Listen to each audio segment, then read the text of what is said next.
Euzubillahimineşşeytanirracim. Bismillahirrahmanirrahim. Assalamu aleykum ve rahmetullahi ve berekatuhu. Değerli insanlar, aziz Müslümanlar, Allah'a teslim bendeler, hoş gördük sizin hamınızı. Bugünkü bizim Kur'an-ı Kerim dersimiz, söhbətimiz övladlar ilə əlaqəli olacaqdır. Övladlarımız, öz övladlarımız, yetim olan uşaqlara qayğı göstərmək və övladlıq götürmə ilə əlaqəli bu barədə olacaq Qur'an-ı Kərim söhbətimiz. Qur'an-ı Kərimdə bu barədə 20 ayə keçməkdədir. Hər bir ata-ana öz övladının maddi, mənəvi dəstək göstərməlidir. Övlad böyüyənə qədər, övlad əgər böyüdükdən sonra, valideynlər yaşlandıqdan sonra artıq həmin övlad valideynlərin qayğısına qalmalıdır. Bir də övladlıq götürmə məsələsi var. Övladlıq götürən hər bir insan bunu bilsin ki, o övlad onların öz övladları olmur. Onlar ancaq din qardaşları, din bacıları olur. Mirası da həmin götürülən uşağa tam olaraq miras ona düşmür və həmin götürülən uşağın da kimin uşağı olduğunu, hansı anadan, atadan, dünyadan gəldiyini həmin uşağa demək məcburiyyətindədir övladlıq götürən insanlar. Kimin uşağı olduğunu bildirmək məcburiyyətindədir. Bu gizli saxlanılmamalıdır. Çünki Allah Teala Qur'an-ı Kərimdə bunu açıq-aşkar deməyimizi istəyir. Yəni bu gizli saxlamamalıdır. Bir insan əgər övladlıq götürürsə, həmin övlada, uşağa, ya qız olsun, oğlan olsun, fərq eləmir. Ona kimin ata-anasının olduğunu, hansı ata-anadan dünyaya gətirildiyini həmin uşağa bildirməlidir. Əgər bu bildirilməsə, əgər gizli saxlanılsa, gələcəkdə bacı-qardaş evliliyi kimi belə faciələr yol aça bilər. Bir də belə bir şey də qeyd eləmək istədim. Eko eləyən insanlar var. Eko bildiyimiz kimi bu süni mayalanma deyilir buna.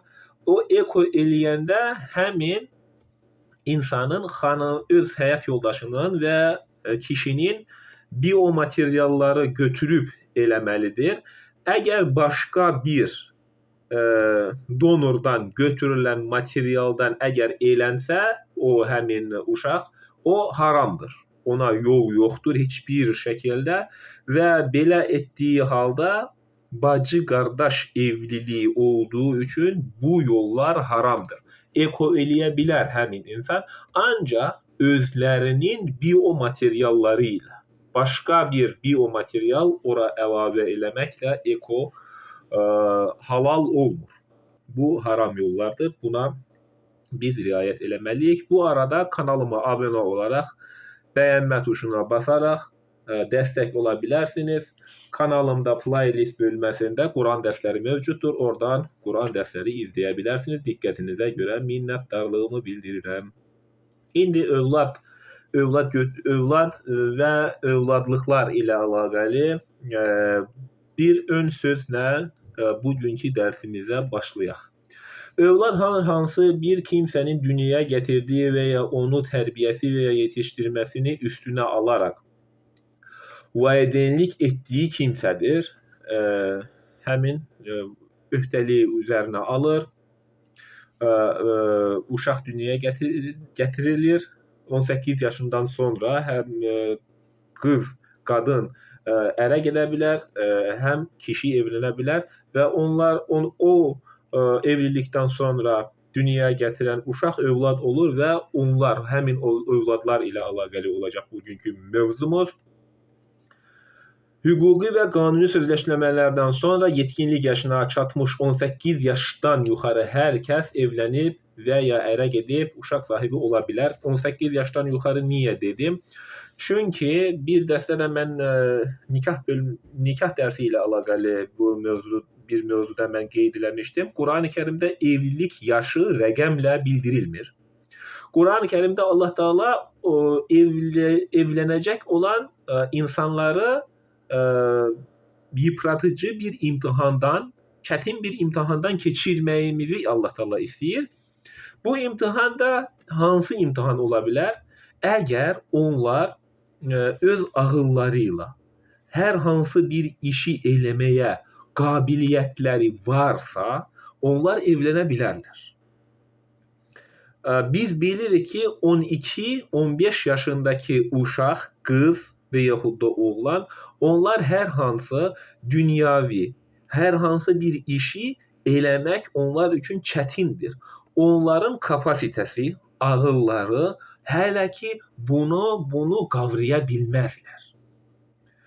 Əgər desək ki, 15 yaşındakı bir qız uşağa getsin, hər hansı bir maşını satın alsın, baxsın onun motoruna, yağ yeyirmi motor, yağ yemirmi, gücü varmı, neçə at gücündədir maşın, o hansı ildə yığılıb, hansı ölkənin производствосudur. Belə şeylər 12-15 yaşındakı uşağa, həm qıza, həm oğlana desəz, o həmin uşaqlar bunu anlamazlar. Bu o deməkdir ki, həmin məsələləri anlayan ağla sahib olanda həm qız ərə gedə bilər, həm də oğlan evlənə bilər. Bunu biz belə anlayaq. Yoxsa Peyğəmbər 7 və yaxud da 9 deyənlər də var, 12 yaşında da deyənlər var. Uydurma hədislərdə Peyğəmbər öz həyat yoldaşını Ayşə ilə o vaxtı evləndiyini deyir. 7 yaşında deyənlər var, 9 yaşında onunla evləndiyi deyənlər var, bir də 12 deyənlər var. Belə bir uydurma şeyləri din adı altında uydurma hədislərdə insanlara da bu din deyə sırıyırlar. Peyğəmbərin çoxları avradları var idi. Ona hər 10 adamın gücü verilib, hər arvadla bir gün o qalırmış kimi. Belə cinsiyyət üzərindən dində söhbətlər gedir. Bu dində hansısa necə deyərlər, dinlə əlaqəsi olmayan hər hansı bir cahil insan bu dinə hər hansı bir cinsiyyət üzərindən uydurmaları əlavə eləyib, o həmin əlavələr eləyən uydurma hədisləri də biz din deyə yaşayırıq. Biz deyiləndə mən həmin dini yaşamıram. Mənim yaşadığım din ənənəvi din deyil. Uydurma anlayışını mən yaşamıram. Allahın bildirdiyi müsəlmanam və Allah məni müsəlman yaradıb Allahın dinini yaşayıram. Bunu bilin ki, Peyğəmbər öz həyat yoldaşı ilə evlənəndə həmin arvadın, Ayşənin 18 yaşından və ya 20 yaşından çox olduğunu biz qaynaqlardan görürük. 7 və yaxud da 10 və yaxud da 12 yaşında o evlənib deyə Peyğəmbərə belə atırılan iftira, bu böyük günahdır. Belə bir şeylər olmasın. Razılaşaraq mehirlərini verərək evlənə bilərlər. Ərgənlik dövründən sonra, 18-20 yaşdan sonra. Bu sözləşmələr deyildiyində hər kəsin ağlına birinci imam nikahı düşür. İmam nikahı dövlət qeydiyyatında tanınmadığına görə keçərsizdir. Kəbin deyirik. Kəbin dövlət qeydiyyatında tanınmadığına görə kəbin keçərsiz sayılır. Yəni kəbin bir ənənədir. Dində bir yeri yoxdur. Hər iki tərəfin hüquqların və qanunların qorunması üçün ZAKS dövlət qeydiyyatında olmaları vacibdir. Quranda keçən nikah sözü ZAKS'ın özü olub hüquqi və qanuni sözləşmə olduğunu görürük. ZAKS sözün Qur'an-ı Kərimdə keçən nikah sözünün tərcüməsi ZAKS hüquqi və qanuni sözləşmələr mənasına gəlməkdədir. İmam nikahı hansı bir yerdə onu bir dokument kimi, bir sənəd kimi qəbul edirlər. Hansı yerdə? Deyəcəklər ki, qiyamətdə Allahın huzurunda qəbul olunacaq nikah o olacaq. Ey ağıl sahibləri, bir adam əgər evlənmək istəsə, həmin xanımı valideynlərindən istəyər, ona mehrini ödəyər, mehrini ödədikdən sonra ağılları düz gəlirsə, əgər onlar razılaşırlarsa, hər hansı bir müddətdən sonra onlar evlənə bilərlər və dövlət qeydiyyatında onlar ZAKS ilə eləyərək dövlət qeydiyyatına düşməlidirlər. Və buna bir hər hansı uydurma kəbinə ehtiyac yaranmır. Qur'an-ı Kərimdə 6236 dənə ayə var. Hansı birisində kəbini tapsanız deyin ki, mən səhv danışıram. Qur'anda kəbindən söhbət getmir. Qur'anda gedən nikahdır. Hüquqi və qanuni sözləşmələrdir.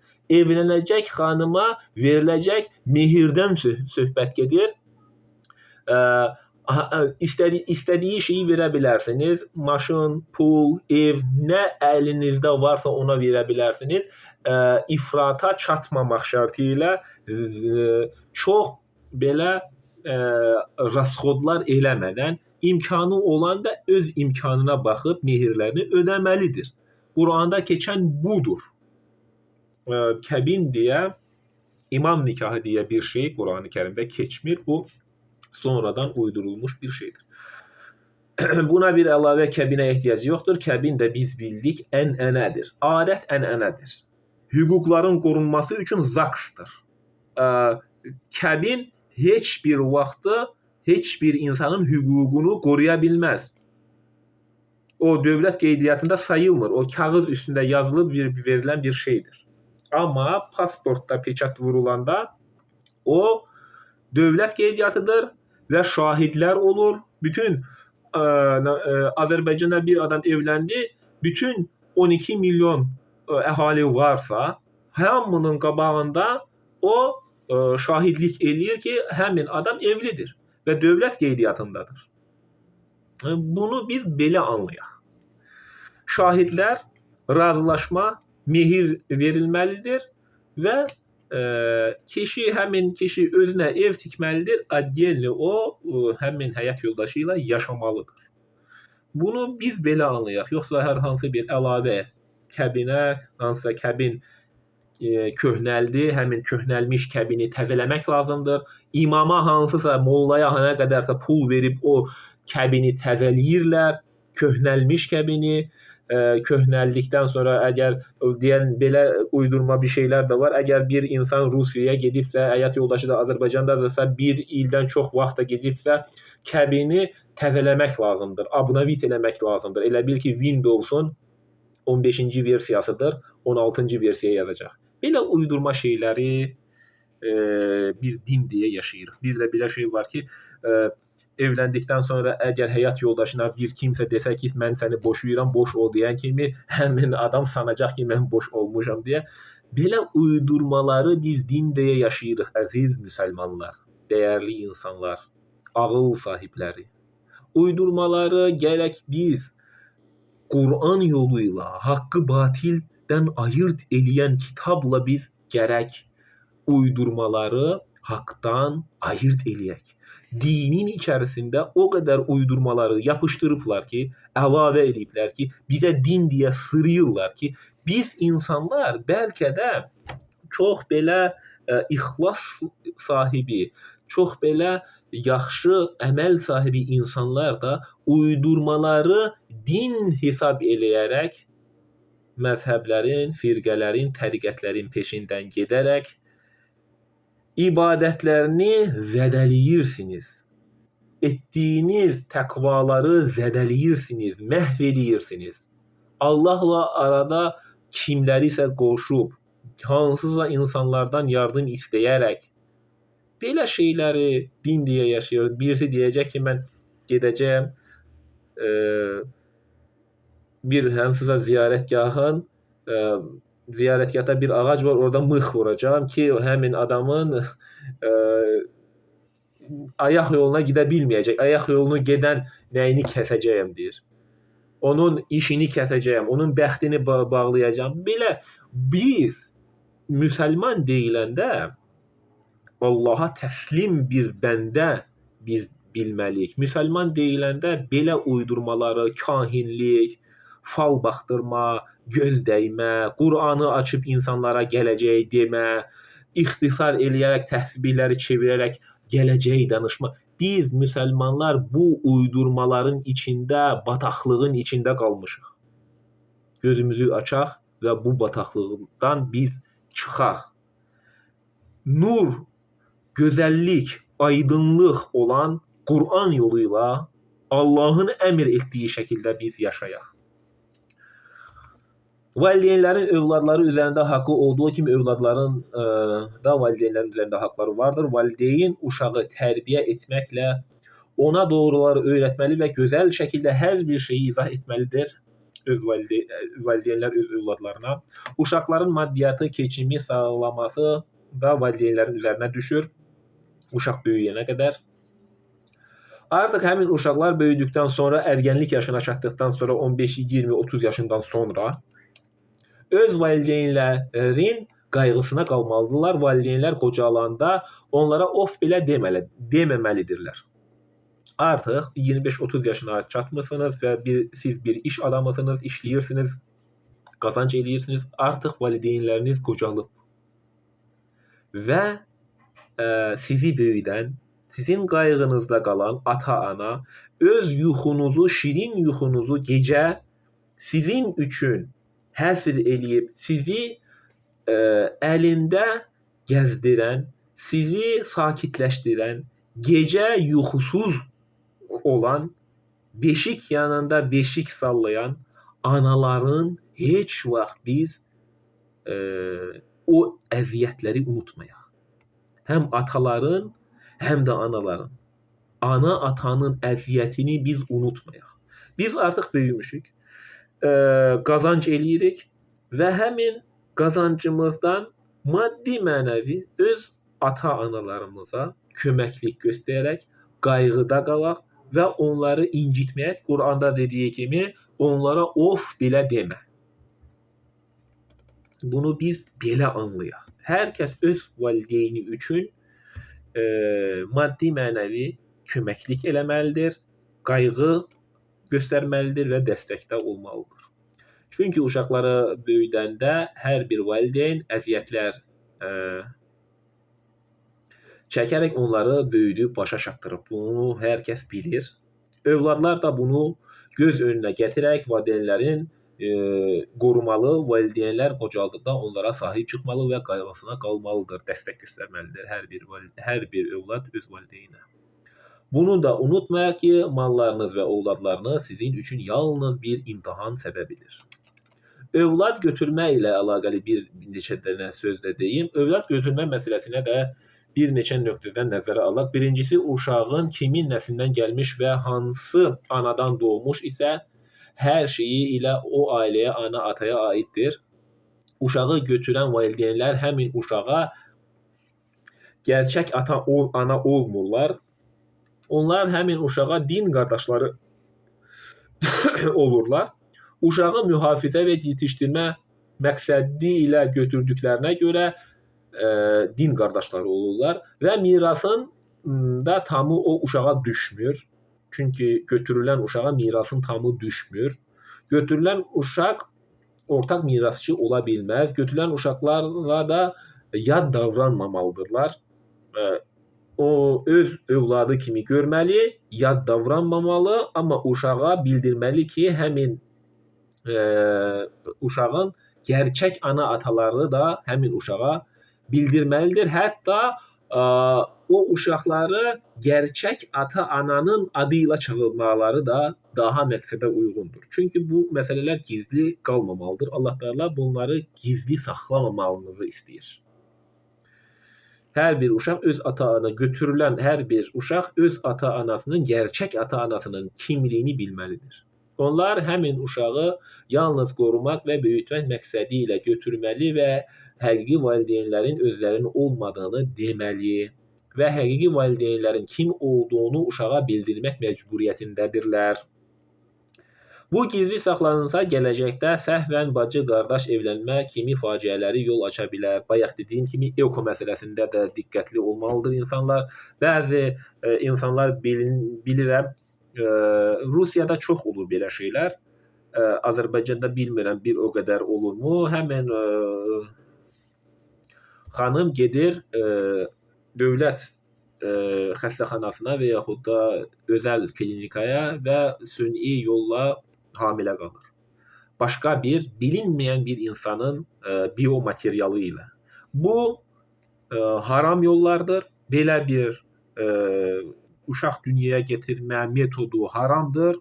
Buna heç bir şəkildə yol yoxdur və gələcəkdə bayaq dediyim kimi bacı-qardaş evliliyi kimi faciələrə yol aça bilən yollardır. Eko eləyə bilər həmin evli olan insanlar, əgər hansısa texniki və yaxud da məsələ üzrə əgər uşaqları alınmırsa, olmursa, ekoya müraciət eləyə bilərlər və öz biomateriallarından istifadə eləyə bilərlər. Kənar biomaterial ora girə bilməz. Girsə bu gələcəkdə faciəyə yol aça bilər. Bacı-qardaş evliliyi ola bilər.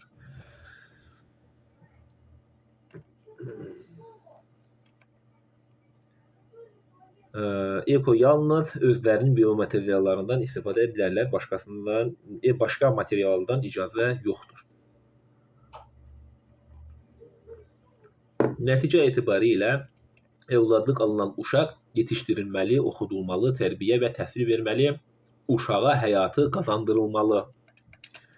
Ön sözü biz oxuduq, indi Quran ayələrinə keçək. Əl-Bəqərə 233. Analar öz övladlarını tam 2 il əmizdirsinlər. Bu əmizdirmə tamamlamaq istəyənlər üçündür. 2 il əmizdirə bilərlər. 2 ildən artıq yox. Az ola bilər, 2 ildən artıq əmizdirə bilməzlər. Necə bilməzlər? Allah Taala buna bir ölçü qoyub. 2 il. 3 il, 4 ildə əmizdirənlər bəlkə də ola bilərlər, amma bu doğru deyildir. Anaların yeməyi və geyimi şəriətə müvafiq qayda uşağın atasının üzərinə düşür. Kişilər və qadınların hüquqları bərabərdir. Mən bu hər zaman, hər dəfə deyirəm mən, qadınların və kişilərin fərqi ondadır ki, kişi evə qazanc gətirməlidir. O qazanmalıdır. Maddiyatı kişi sağlamalıdır və bu fərqlər var qadın ilə kişi arasında. Başqa bir fərqlər yoxdur. Hüquqları bərabərdir. Hər halda. Heç kəsə qüvvəsi çatdığından artığı yüklənməz. Allah Taala heç bir insana bacara bilmədiyini yükləməz. İmtahan həyatında xəstəliklər, çətinliklər nə olursa olsun. Nə qədər bacarırsa Allah Taala o qədərini yükləyər. Çünki Allah Taala rəhimli və mərhəmətlidir. Öz qullarını tanıyır. Nə anaya öz övladına görə, nə də ataya öz övladına görə zərər verməməlidir. Mirasçının öhdəliyi də eynidir. Əgər ata və ana özlərinin razılığı və məsləhəti ilə uşağı süddən kəsmək istəsələr, 2 ildən tez vaxtda, ikisinə də heç bir günah sayılmaz. 2 ildən tez vaxtda onlar süddən kəssələr, heç bir günahları yoxdur. Bu 2 ildən az müddətdə uşaq düşürülsə, 2 ildən az müddətdə düşürülə günah olmaz. Əgər siz uşaqları süd anasına əmizdirmək istəyirsinizsə və süd haqqını müvafiq qayda üzrə ödəsəniz, sizə heç bir günah olmaz. Süd anaları da tuta bilərsiniz. Əgər istəsəniz, uşağınızı süd anasına əmizdirə bilərsiniz, əvəzində ona maddi mənəvi köməklik göstərərək. Allahdan çəkinərək özünüzü qoruyun və bilin ki, Allah sizin nə etdiklərinizi görür. 234 Bəqərə. Sizlərdən ölən kişilərin qoyub getdiyi zövcələr 4 ay 10 gün gözləməlidirlər. Bir adamın əgər həyat yoldaşı ölübsə, həmin qadın 4 ay 10 gün ərə gedə bilməz. Bu müddət gözləməlidir. Həyat yoldaşı ölən xanım. Bu müddətdə həmin qadınlar başqa ərə getmək olmaz. Bu müddət gözləməlidirlər. 4 ay 10 gündən sonra ərə gedə bilərlər. Qadınların gözləmə müddəti bitdikdə şəriətə müvafiq qayda üzrə özləri barədə etdikləri işə görə sizə günah sayılmaz. Allah nə etdiklərinizdən xəbərdardır. Ali İmran 8. Ey Rəbbimiz, bizi hidayət yoluna qəbul etdikdən sonra qəlblərimizin ayrılmasına izin vermə. Biz Allaha yalvarırıq, biz doğru yoldayıq. Şükürlər olsun ki, mən də digər müsəlmanları da doğru yola, haqq yoluna, Quran yoluna dəvət edirəm və Quran yolu getdiyim üçün mən çox Allaha minnətdaram və mən haqqı batildən ayırt etmək üçün Uca Allahın bizim öyüd nəsihət üçün göndərdiyi Qurani Kərimi oxuyub dərk elədim ki, həqiqətən Allahın müqəddəsliyini, onun ululuğu, ucalığı və tərifə layiq olduğunu mən yalnız Allahı bilirəm. Çünki ibadətdə heç bir şəkildə Allahla heç bir aracıyı mən qoymuram. Səmimi qəlbdən yalnız Allaha ibadət edirəm. Hər bir məsələdə Allaha müraciət edirəm və hər bir çətinlik olanda da mən Qurana müraciət edirəm. Bütün dünyavi, dini məsələlər ilə əlaqəli sualların cavabının tamını mən Qurandan tapmışam və sizi də bu sualların cavabları Qurandan tapmağa dəvət eləyirəm. Dəvətim bundadır. Bəzən mən insanları Qurana dəvət eləyəndə cahil təfəkkürdə olan insanlar deyirlər ki, sən necə bizi Qurana dəvət eləyə bilərsən? Prizivаю Kur'anu bəzən deyirəm, ruslarla da danışanda mən deyirəm. Bəzi ağıl sahibləri sayıldıqları insanlar öz ağılsızlıqlarına görə belə təfəkkürdə də olanlar olur. Mən deyirəm, mən pisliyə dəvət eləmirəm ki, mən Qurana dəvət edirəm. Səni niyə qıcıqlandırır Qurana dəvət eləmək sözü? Necə sən dəvət eləyə bilərsən deyir. İndi biz, hər bir insan bu dünyada özü etdiyinin gürovudur. Hər kim nə eləyəcəksə özü görəcək. Biz yalnız doğruları insanlara çatdıraq. Zorla da heç kimi dinə gətirəsi deyilik. Biz ancaq doğruları danışaq. Bəzi doğruları görməyə ağıl sahibləri elə. Bizə doğruları görməyə ağıl sahibləri ilə Allah Taala'dan biz diləyirik. Bizə öz tərəfindən mərhəmət bəxş et, həqiqətən sən bəxş edənsən. Arada bir Quran ayələri oxuyanda səhvlər olur, bəlkə də söz səhvləri olur, bəlkə də yanlış demiş olaram, hansısa nitqimdə bəzi qüsurlar ola bilər. Bunun üçün qabaqcadan üzr istəyirəm. Ola bilsin ki, hansısa sözü mən səhv demiş olaram. Bəlkə də danışanda da ola bilsin ki, səhvlərə yol aça bilərəm. Ancaq bəzən olur nitqimdə və yaxud da oxuyanda bəzi sözlərdə fikrimi çatdıra bilməyən məsələlər olur. Bunun üçün mən qabaqcadan sizdən üzr istəyirəm. Çalışıram ki, fikrim tam olaraq aydın olsun. Mən çalışıram bunun üçün. 9-cu ayə, ey Rəbbimiz, həqiqətən gerçəkləşəcəyinə şübhə edilməyən bir gündə insanları bir yerə sən yığacaqsan, həqiqətən Allah vədinə xilaf çıxmaz. Bu, qiyamətdə olacaq. Bizi bir yerə toplayacaq olan uca Allahdır. Kafir olanların nə malları, nə övladları onlara Allahın huzurunda heç bir şeylə fayda verə bilməz. Kafir olanların nə malları, nə də övladları onlara fayda verməyəcəkdir. Onlar cəhənnəmin yanacağıdırlar. Onların əməli Firon nəslinin və onlardan əvvəlkilərin əməlinə bənzəyir. Onlar bizim ayələrimizi yalan hesab etdilər.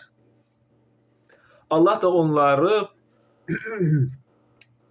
günahlara görə yaxaladı. Allah cəzayı ədalətli verir. Allah da həm mükafatı, həm də cəzayı ədalətli verir. Heç kəsə haqsızlıq edilməz. Kafirlərə de, ayətləri görməməzlikdə dirənənlərə, siz məğlub olacaq və cəhənnəmə toplanılacaqsınız. Ora nə pis yataqdır. Əl-Ənam 140. Bilgisizlik və ağılsızlıqla övladlarını öldürən və Allahın onlara verdiyi ruzini Allaha iftira ataraq haram edənlər əlbəttə ziyana uğramışlardır. Allahın bizim üçün halal etdiyi ruziləri haram eləyən nə qədər uydurma din, firqə, məzhəb, ustalar, təriqətlər var. Nə qədər? Ət məsələsi ilə əlaqəli mən danışmışdım. Mağazinlərdə satılan ətlər yemək olmaz. Allah Teala Qurani Kərimdə əhli kitabın kəsdiyi heyvanlar sizin kəsdiyiniz heyvanlar onlara halal olduğunu dediyi halda Allah Teala Ali İmranın 140-cı ayəsini bunun üçün göndərib.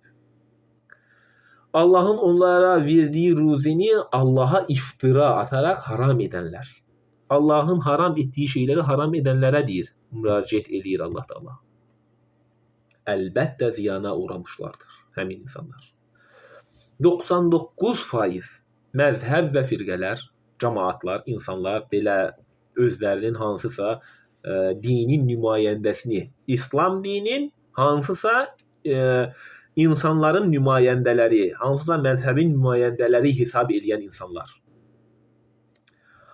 Allahın halal etmədiyi şeyləri haram ediblər və Qur'anı görməməzlikdə dilənirlər.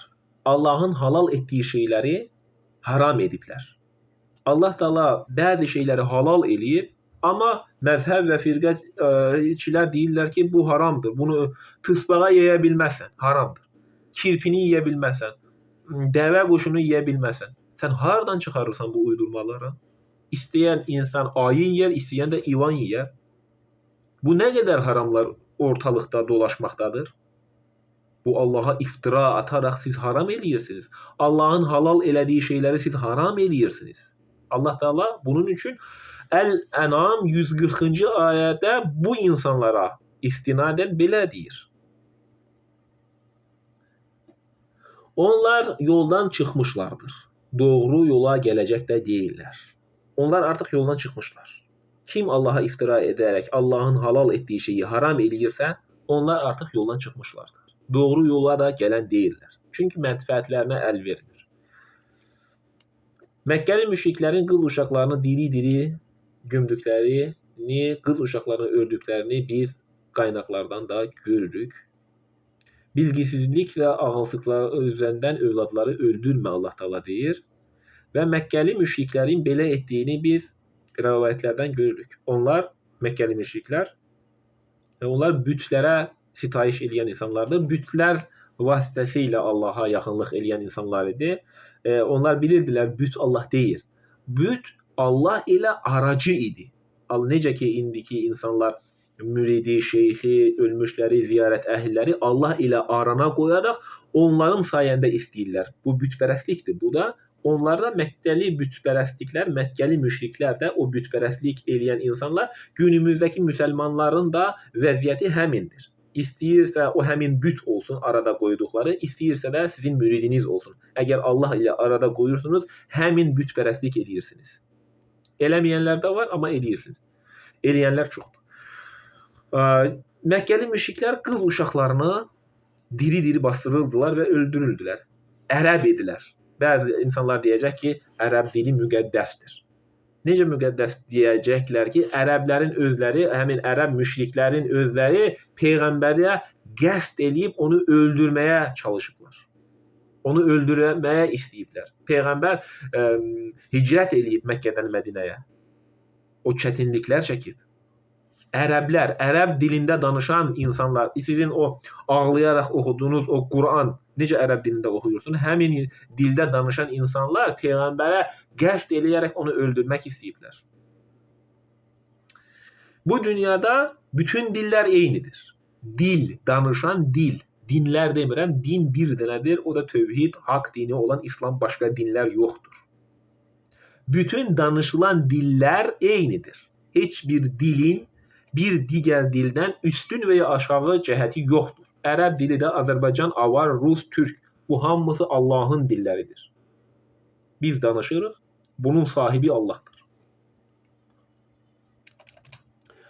Əl-Ənam 151 de, gəlin Rəbbiniz sizə nələri haram etdiyini oxuyun. Allaha heç nəyi şərik qoşmayın. Bayaq dediyim kimi Məkkəli müşriklər Allah ilə araya bütlər qoyaraq ibadət edirdilər. Günümüzdəki müsəlmanlar da Allah ilə araya müridləri, şeyxləri, rabitəciləri, firqəçiləri, ustaları qoyub ibadət edirlər. Məkkəli müşriklər bütlərlə araya qoyaraq bütlərin sayəndə Allahdan istəyirdilər. İndiki müsəlmanlar da arada bunları qoyub Allahdan istəyirlər. Bu bütpərəstliyin əlamətidir. Bunu eləməyin.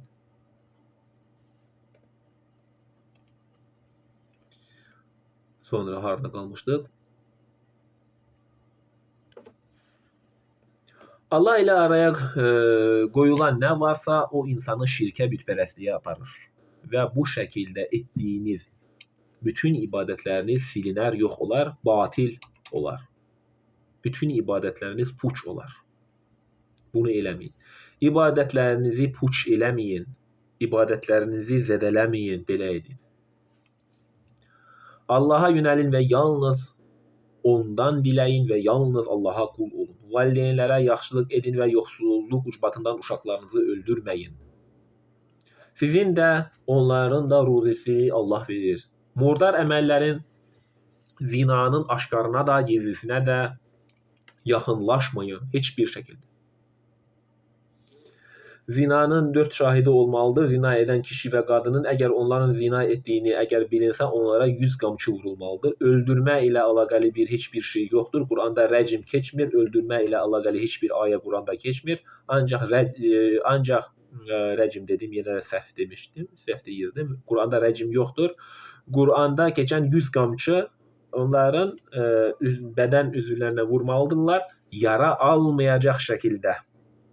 Yoxsa daşqalaq eləyib onları yekə 2 metrelik ağaclarla vurub öldürmək, bu şeylər doğru deyildir. İslamda belə şeylər, belə hökmlər yoxdur. 100 qamçı da insanın qabağında vurulur ki, o adam utansın və öz əməlindən çəkinsin və Allaha tövbə eləyib bir daha o zinanı eləməməkdən ötürüdür o həmin 100 qamçı. Allahın öldürülməsi haram buyurdu, o şəxsi haqsız yerə öldürməyin. Allah bunları sizə tövsiyə etmişdir ki, bəlkə anlayasınız. Yetim maddi həddi buluğa çatana qədər, yetim, ata-anası olmayan insan. Onun malına yaxınlaşmayın. Onun yaxınlığına, yaxşılığına olan bir yolla olursa başqa. Onun malına yaxınlaşmayın. Onun malına, özünə yaxşılığa bir yol varsa, o zaman malına yaxınlıq eləyərək ona köməklik göstərə bilərsiniz. Yoxsa mənimsəmək məqsədi ilə yetimin malını ələ keçirmək olmaz. Ölçüyə və çəkiyə ədalətlə tam riayət edin. Biz hər kəsi yalnız onun qüvvəsi çatdığını qədər yükləyirik. Allah Teala bunu Quranda müxtəlif şəkillərdə deyir. Allah Teala bizə bacara bilmədiyimizdən artığını yükləməz. Hər bir məsələdə Allah Teala bizə nə qədər bacarırıq, o qədəri Allah bizə yükləyər, verər. Söz söylədiyiniz zaman qohumunuz olsa belə ədalətli olun. Hər bir zaman ədalətli olun. Yaxınlarınızın əleyhinə olsa belə haqqı deməkdən çəkinməyin. Allaha verdiyiniz sözü tam olaraq yerinə gətirin. Allah bunları sizə tövsiyə etmişdir ki, bəlkə düşünüb ibrət alasınız. Bu mənim doğru yolumdur. Onu tutub gedin. Başqa yollara uymayın. Allahın yolu Quran yoludur. İstəyən gedər, istəyən də getməz. Seçim Allah bizə verir. Doğru yol Allahındır. Çünki o yollar, Quran yolundan başqa yollar, sizi Allahın yolundan uzaqlaşdırar. Quran yolundan başqa yollar bizi Allahın yolundan uzaqlaşdırar və biz bilməyərəkdən günaha batmış olarıq. Çünki bunun eləməməsi üçün, günaha batmamamız üçün Allah Teala bizə ağıl verib, biz ağıl sahibləriyik. Əgər o ağlını işlədə bilsə, qurtuluşa erər. Əgər öz ağlını kiməsə girov verərsə, o qurtuluşa erməz və o qiyamətdə zərər çəkənlərdən olar. Allah bunları sizə tövsiyə etmişdir ki, bəlkə pis əməllərdən çəkinəsiniz. Həmin pis əməllər də Allah ilə kimisə araya qoyaraq rabitə eləməyiniz, pis əməlləriniz bunlardır. Bunları etməyənlər də var, edənlər də var. Çoxu bunları eləyir, etməməyə dəvət eləyir. Sonra biz Musaya yaxşı iş görən kimsəyə nemətlərimizi tamamlamaq məqsədi ilə hər şeyi müfəssəl izah edən doğru yol göstəricisi və mərhəmət olaraq kitab verdi ki, bəlkə onlar öz Rəbbi ilə qarşılaşacaqlarına iman gətirərlər. Biz bu Quranı oxuyuruq. Anlayaraq oxuyuruqmu? Rəbbimiz də qarşılaşacağımızı bildirdiyi o qədər ayələr var. Bunları oxudunuzmu? Anladınızmı? Allah nə deyir Quranda? Başa düşdünüzmü? Sağ ikən bildinizmi? Öldükdən sonra bilirəm insanlar sizə Yasin mollalar pul ilə pul ilə deyirəm qabaqcadan, Qur'anı sizə göndərəcəklər və 5 dənə, 10 dənə Qur'an oxuyub sizə xətm eləyəcəklər. Sizin anlayacağınız bir şey olacaqmı? Sağ ikən sən Qur'anı ərəb dilində anlamadın. Öldükdən sonra mı anlayacaqsan bunu sən? Ey ağıl sahibləri. Qur'an ölü üçün ağlayıb göndərilən kitab deyil. Qur'an Allah Teala həmin Yasin surəsinin özündə də deyir ki, diri olanları xəbərdar eləmək üçün bizə hidayət rəhbəri və doğru yol göstəricisidir deyir. Ağıl sahibləri bunu belə anlayar, ancaq özlərinin ağıllarını girov eləyən və fanatizm dalınca da qaçan, kimisə hansısa şeyxi, müridi müqəddəsləşdirib Allah ilə araya qoyan insanlara fayda yoxdur, çünki onlar artıq yoldan azmışlardır. Bu nazil etdiyimiz mübarək bir kitabdır. Ona tabi olun və özünüzü qoruyun ki, bəlkə sizə rəhm olunar. Əl-Ənfal 27. Ey iman gətirənlər, Allaha və elçisinə xainlik göstərməyin və bilə-bilə aranızdakı əmanətlərə də qəsd etməyin. Xainlik göstərməyin heç vaxt. Doğru sözlü olun, ədalətli olun. Allah nə deyirsə onu eləyin, elçisinə də hörmət eləyin və bütün elçilərə də iman gətirin. Quranda adı keçən bütün 25 peyğəmbər. Bilin ki, var dövlətiniz də, övladlarınız da ancaq bir imtihandır, bir sınaqdır. Zənginliyimiz də, övladlarımız da. Bir insan əgər zəngin olanda sevinir, övlad sahibi olanda da sevinir. Bilin ki, bu imtihan həyatıdır. Bu əlinizdən keçəcək. Və qiyamətdə valideynlərin övladına, övladın valideynlərinə fayda verəməyəcəyi bir gündən bizi Allah Teala xəbərdar edir bu Quranda.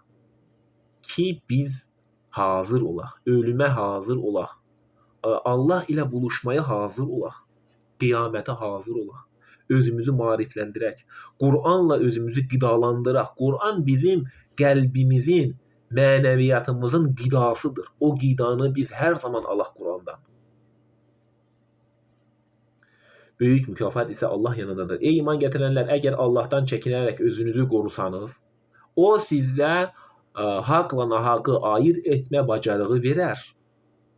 Allah Teala bizi ağıl sahibləri eləyib.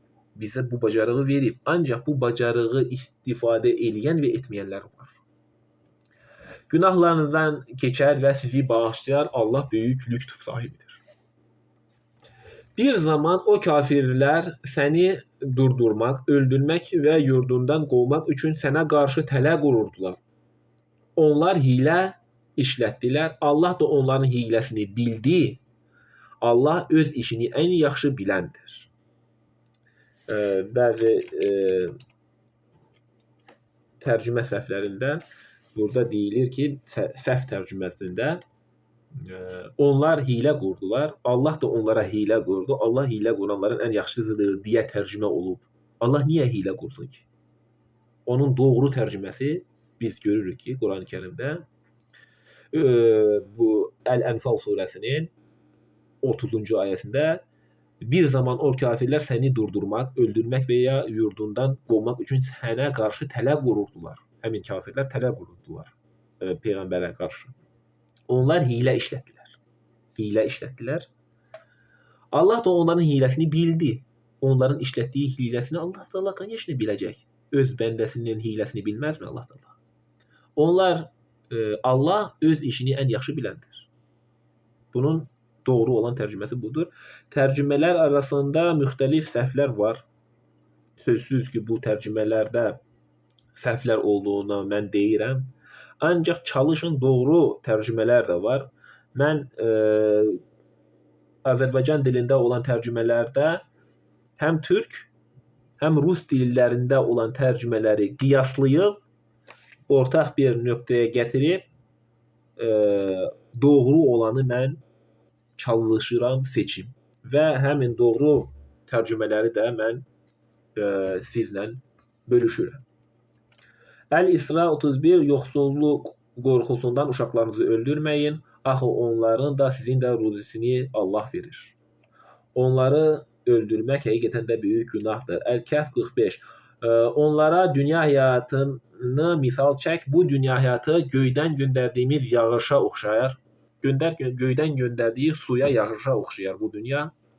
Yerdəki bitkilər onunla qarışıb yetişər, sonra quruyar, külək onu alıb götürər. Bitkilər quruyar, külək onu alıb götürər. Allah hər şeyi bir ölçüyə görə edər. Hər bir şeyi Allah Teala bir ölçüyə görə edər.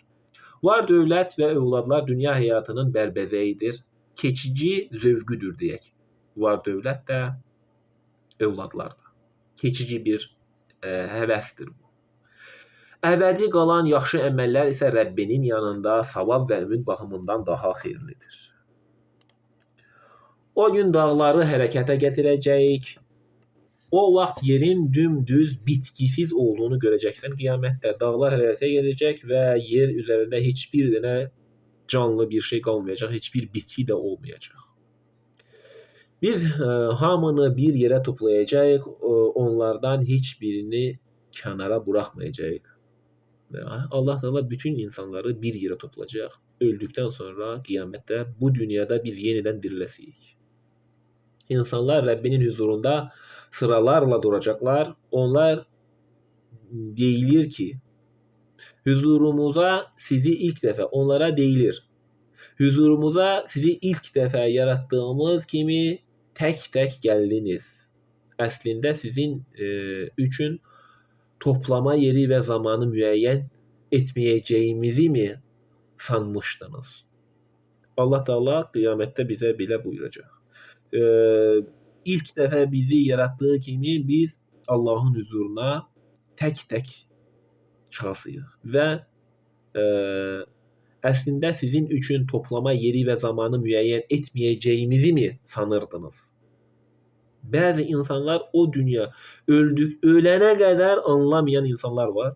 Ancaq haqqı batildən ayırt eləyib doğruları anlamağa çalışanlar da var. Doğruları anlamağa çalışanlar həm bu dünyada, həm də qiyamətdə onlara qurtuluş var. Doğruları anlamaya çalışanlara deyirəm mən. Uydurmaları din deyə yaşayanlara demirəm. Əş-Şura 49. Göylərdə və yerdə hakimiyyət Allahındır. O tərcih etdiyini, istədiyini yaradır. Kimə qız uşaqları, kimə də oğlan uşaqları bəxş edər. Allah Teala kimə qız, kimə də oğlan uşaqları bəxş edər. Yaxud hər ikisindən oğlan və qız uşaqları verər. Hər ikisinə və iki qız, iki oğlan uşağı verər və yaxud da əkiz verər. Bu Allahın müəyyən etdiyi bir şeydir. Uşaqsız olmasını tərcih etdiyini də sonsuz edər və bəzisini də imtahan məqsədi ilə onu sonsuz eləyər. Həqiqətən o biləndir, qadirdir. Allah Teala bir nəyi verirsə, nemət, vermirsə yenə bir hikmətdir. Bildiyi bir şey vardır. Bəlkə də olsa daha da çətin olar. Bəlkə də nəsə olar.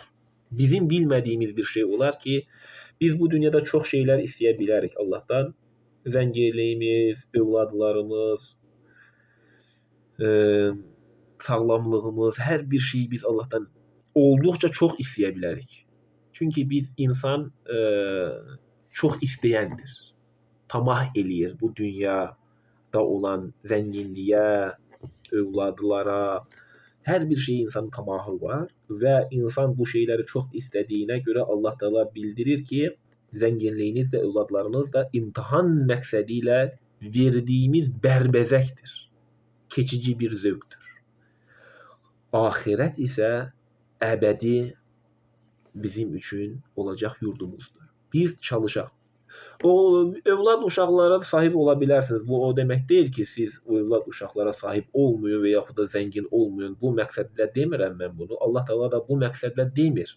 Allah Teala deyir ki, övladlara, zənginliyə baş qoşaraq axirəti unutma Allah Teala deyir. Övlad sahibi olun. Bu Allah Teala övlad sahibi, zəngin olmamağımızı bizdən istəmir. Allah Teala deyir ki, övladlarınız və ya zənginliyiniz sizi baş o şeylərə qoşub axirəti unutma Allah Teala deyir. Bu məqsədlə Allah Teala bizə bunu bildirir. Allah bir insanla ilham yoluyla perde arkasında veya tercih ettiği şeyi öz icazesiyle özüne fısıldasın diye elçi göndermeden e, danış e, elçi göndermeden bunun dışında bir yolla danışmaz. Allah Teala elçi göndermeden başka bir yolla insanlarla danışmaz. Ulu olan ve doğru kararlar veren O'dur. Allah peygamberlerle vahiy yolu ile öz mesajlarını çatdırıb, bundan başqa danışma yolu yoxdur. Sənə bu yolla əmrimiz olan ruhu vəhy etdik. Yoxsa sən bu kitabın və bu imanın nə olduğunu bilməzdin, amma onu bir nur etdik. Düzənimizə uyduğunu gördüyümüz qullarımızı onunla yola gətiririz. Əlbəttə sən doğru yolu göstərərsən. Allah da bizə doğru yol göstərəndir. Həmin doğru yolda getmək üçün biz də çaba göstərməliyik. Göylərdə və yerlərdəkilərin sahibi Allah Göylərdə və yerdəkilərin sahibi Allahın yoluna əlbəttə sən doğru yol göstərənsən. Şübhəsiz ki, bütün işlər Allaha qayıdar. Ət-Tur 21. Möminlərin imanda olanların arxasınca gedən nəsillərini də cənnətdə özlərinə qovuşduracaq. Onların əməllərindən heç bir şey əksiltməyəcək. Hər kəs qazandığının gürovudur. Yaxşı qazanıbsa, yaxşı işlər eləyibsə, yaxşı, pis işlər eləyibsə, pis işlərin gürovu olur. Onlara istədikləri meyvələrdən və ətlərdən bol-bol verəcəyik. Onların orada içəcəkləri cürbəcür istədiyi şeylər vardır. Nə lazımsız bir sözləri, nə də səhv davranışları olur. Bu Tur surəsinin 23-cü ayəsində onların orada içəcəkləri qədəhləri, şərabları kimi tərcümə eləyiblər. Şərab deyiləndə ərəblər hər bir içəcəyə şərab, Coca-Cola'ya da şərab deyərlər, Fanta'ya da şərab deyərlər və hər hansı bir qarpız suyuna da, üzüm suyuna da şərab deyərlər. Burada onların orada içəcəkləri cürbəcür istədiyi şeylər vardır tərcüməsini ona görə dedim ki, şərab deyilsə, bəzi insanlar onu sarxoş edici şey deyə başa düşə bilər deyə şərab kimi tərcümə vermədim. Bunu qaynaqlardan axtaranda mən bunun doğru olanı belə gördüm. Çünki orada qədəhlər deyiləndə o pivə qədəhindən söhbət getmir. Və yaxud da orada bal və yaxud da süd çayları, şərab çayları var deyirlər. O şərab, içən şərab deyiləndə o piyan eləyən şərabdan söhbət getmir. Şərab bayaq dediyim kimi biz sok deyirik, həm Coca-Cola deyək və yaxud da limonad deyək. Limonad deyiləndə biz piyan olan bir içki növü mü başa düşürük? Şərab da bu məqsədlə deyilir. Bu şərab deyiləndə biz bilirik ki, bu piyan eləyən növdür, amma ərəblərin dediyi bu bizim limonad kimi istifadə eləyən bir içecek növüdür. Uşaqları ətraflarında dolaşır, hər biri sədəfi içərisində saxlı inci kimidir. Əl-Hədid 20.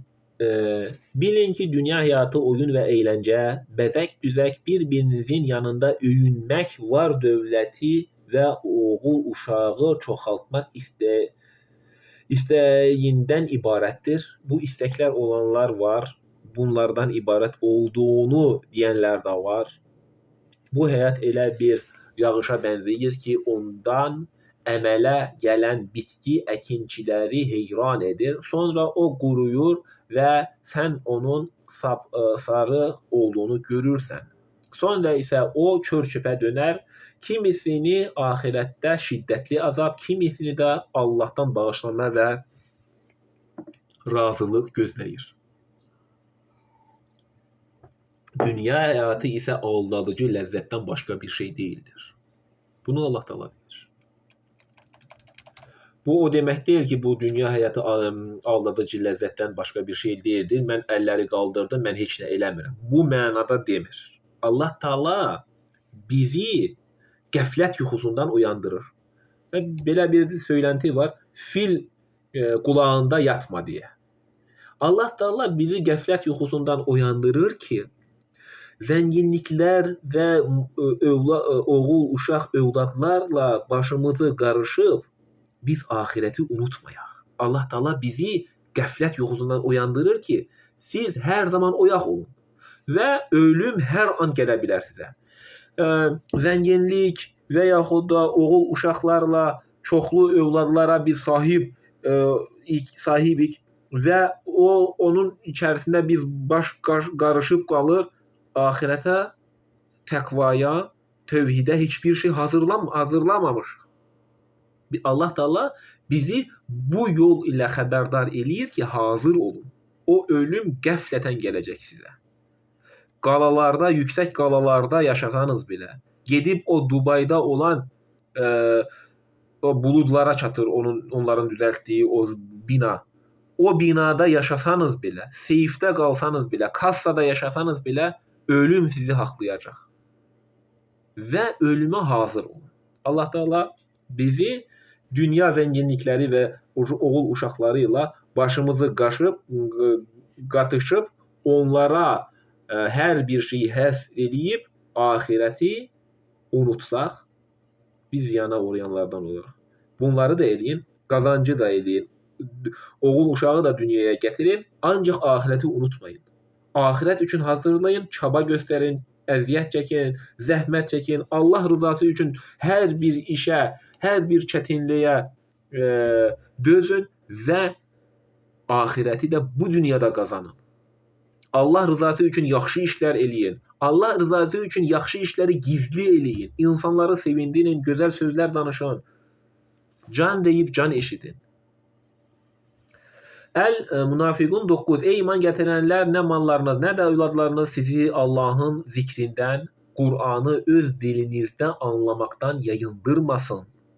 Allahın zikrindən. Allahın zikri deyiləndə biz Qur'anı anlayırıq. Qur'an ərəblər üçün anlayan onların dilidir. Bizim üçün Azərbaycan, Rus, Türk dilləridir. Dünya həyatı bizi bunu anlamaqdan alıqoymasın, Allah Taala deyir. Bu Allahın ayələridir. Biz onu anlayaraq oxuyaq.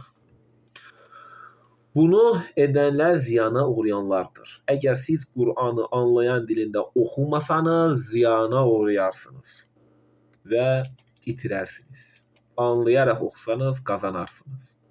Əs-Səcdə 4. Göyləri, yeri və onların arasındakiləri 6 gündə yaradan, sonra da ərşə, yönətimə, idarə etməyə keçən Allahdır. Sizin ondan başqa nə bir dostunuz, nə də bir şəfaətçiniz, dəstəkçiniz yoxdur. Peyğəmbəri dəstəkçi gözləməyin, şəfaətçi Peyğəmbəri gözləməyin. Bu, xristianların İsa'dan kömək istəyən kimi İsa'nı ilahlaşdırıb bütün xristianlar, siz müsəlmanların əksəriyyəti də Muhammed Peyğəmbəri ilahlaşdıraraq ondan kömək istəyirsiniz. Bunu eləməyin. Bu batil bir inancdır. İbadəti yalnız Allah üçün eləyin. Yaxşı işləri yalnız Allah üçün eləyin. Bir insan üçün onun ürü-suyu hörməti ilə Allaha yaxınlıq eləməyin. İnsanlara yaxşılıq eləyin Allah rızası üçün. Allahın rızasını qazanmaq üçün yaxşılıq eləyin. Çalışın, çaba göstərin. Məgər düşünərək ibrət götürməyəcəksinizmi? O göydən yerə qədər olan bütün işləri idarə eləyir. Hər bir şeyi Allah Taala idarə eləyir. Sonra da bu işlər sizin saydığınız illərdən 1000 ilə bərabər olan bir gündə ona doğru yüksələr. Qeybi və aşkarı bilən, qüdrətli və rəhimli olan odur. Heç bir peyğəmbər, bəşər qeybi bilmir. Ancaq Allah Taala bilir deyildi. Əl-Əhzab 5. Övladlığa götürdüyünüz uşaqları öz atalarının adları ilə çağırın. Bayaq dərsin başında oxuduğum, dediyim söz bu idi. Övladlığa götürdüyünüz uşaqları öz atalarının adları ilə çağırın. Həmin ata kimin uşağıdırsa onun adıyla çağırın deyir. Yəni o qədər bildirin, həmin götürdüyünüz uşaq sizin uşağınız deyil, siz ona din qardaşı olursunuz. Din bacısı olursunuz. Din dostu olursunuz. Və götürdüyünüz uşaqlara Əhzab surəsinin 5-ci ayəsində Allah Teala yenə mən oxuyum bu vurğuyu. Övladlığa götürdüyünüz uşaqları öz atalarının adları ilə çağırın və gizli saxlamayın övladlıq götürən uşağı. Qız və oğlan götürə bilərsiniz. Mühafizə və onları böyütmək məqsədi ilə götürə bilərsiniz. Hər zaman o uşaq bilsin ki, kimin atası, anası kimdir bilsin. Həqiqi ata-ana kimdir bilsin. Bu Allah yanında daha ədalətlidir. Belə etsəniz. Atalarını tanınması.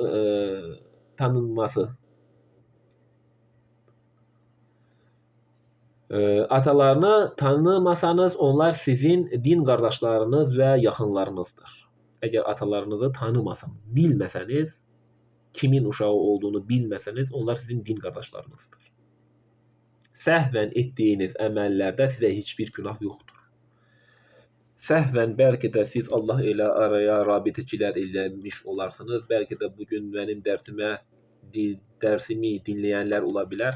Səhvən rabitə eləsəniz, bilməyərəkdən kimisə ilahlaşdırıb, kiminsə üzü suyu hörmətindən istəsəniz, ziyarət əhlinə gedib oradan istəmiş olsanız, bilin ki, bu şirkdir. Səhvən eləmisiniz, artıq tövbə eləyin, yalnız Allahdan istəyin. Lakin qəlbinizin qəsdlə etdiyi işlərdən ötürü sizə günah vardır. Qəsdən etdiyiniz işlərə görə günah vardır. Allah bağışlayandır, rəhimlidir. Bugünkü Qurani-Kərim dərsimiz övladlar ilə əlaqəli oldu. Hər bir valideyn övladı böyütməyə, ona təhsilini verməyə və onu qorumaya məcburdur. Övlad böyüdükdən sonra öz valideynlərini qoruyub, onlara sahib çıxıb hər ehtiyacını öz valideynlərin ödəməlidir, maddi mənəvi. Çünki hər bir övlad öz valideynin qayğısına qalmalıdır. Övladlıq götürdüyünüz uşaqlar öz uşaqlarına sayılmır. Onlara öz atalarının adları ilə onları çağırın, Allah Teala deyir. Onlar sizin din qardaş və bacılarınızdır. Onlara dəstək çıxarıb, onlara böyüdün və lazım olan hər işi görün. Götürülən uşaqlara mirasın öz uşaqları qədər payı düşməz.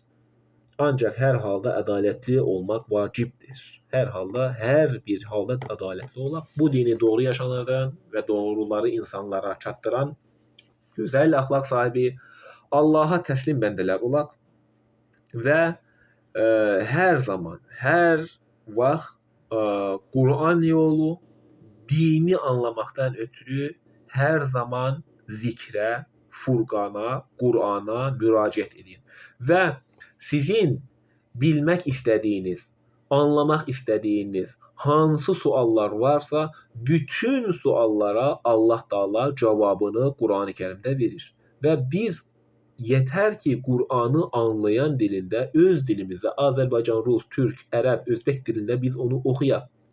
Qur'an ərəbcə göndərilib ərəblər üçün. Biz ərəb olmadığına görə biz ərəbcəni anlamırıq. Ərəbcəni biz oxuyuruq, amma anlamırıq nə oxuduğumuzu. Bəlkə də Bəqərə surəsinin o 222-ci ayəsi olar, regl dövrü ilə əlaqəli ayə olar. Onu musiqi ilə kimsə oxuyar.